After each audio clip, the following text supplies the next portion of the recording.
નમસ્કાર દર્શક મિત્રો, આપ જોઈ રહ્યા છો વાયન ન્યૂઝ। હવે જોઈએ અગત્યના સમાચાર।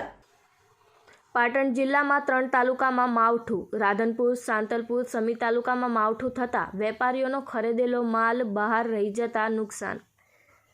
પાટણ જિલ્લામાં આજે વહેલી સવારથી ભર શિયાળે ચોમાસા જેવો માહોલ। વરસાદને કારણે રાધનપુર એપીએમસીમાં ખુલ્લામાં પડેલ માલ પલળ્યો। વેપારી દ્વારા ખરીદેલ જણસ ખુલ્લા રહી ગયેલ જણસ પલળી। રાધનપુર એપીએમસી માર્કેટયાર્ડમાં ઘઉં, એરંડા, ચણા, જણસની આવક વધુ હોવાથી માલ રાખવા માટે રાધનપુર એપીએમસી દ્વારા ડોક્ટર કનુભાઈ ચેરમેન દ્વારા એપીએમસીમાં શેડની મોટી વ્યવસ્થા કરવામાં આવેલ છે। છતાં માલની આવક બહુ હોવાના કારણે વેપારીઓએ ખરીદેલો માલ બહાર રહી જતા વેપારીએ ખરીદેલા માલને નુકસાન થયેલ છે। માર્કેટયાર્ડમાં ખુલ્લામાં પડેલ એરંડા, ચણા અને રાયડાની જણસ પલળી। ખુલ્લા રહેલ જણસ પલળતા આશરે લાખોનું નુકસાન થયેલ છે તેવું વેપારીઓએ પોતાની વ્યથામાં જણાવ્યું હતું। બાઇટ લક્ષ્મણભાઈ જેવતભાઈ વેપારી, ચૌધરી રઘાભાઈ જીવરાજભાઈ વેપારી। રિપોર્ટર વસંત કડિયા, વાયન ન્યૂઝ, પાટણ।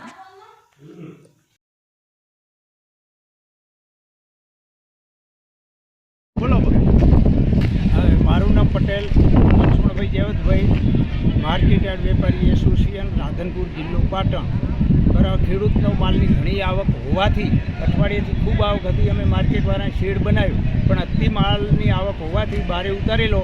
જે ખેડૂતોનો માલ કોઈ પલળ્યો નહીં, પણ વેપારીએ જે લઈને બારે તોલ્યો એને હિસાબે વરસાદથી પલળ્યો છે। એરંડા, ચણા અને રાયડું ખૂબ મોટું નુકસાન વેપારીઓને છે।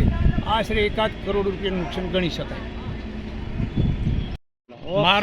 મારું નામ ચૌધરી રઘાભાઈ જીવરાજભાઈ, ગંજ બજારના વેપારી તરીકે રાજારામ ટ્રેડર્સવાળા આજે રોજ વરસાદના કારણે ચેરમેન કનુભાઈએ શેડ બનાવરાયો હતો, પણ શેડની અંદર માલની આવક વધારે થવાના કારણે એરંડા, ચણા, ઘઉં, જીરા, રાયડા તમામ માલની પલળી જવાના કારણે કરોડો રૂપિયાનું વેપારીઓને નુકસાન છે અને ખેડૂતોને પણ નુકસાન છે।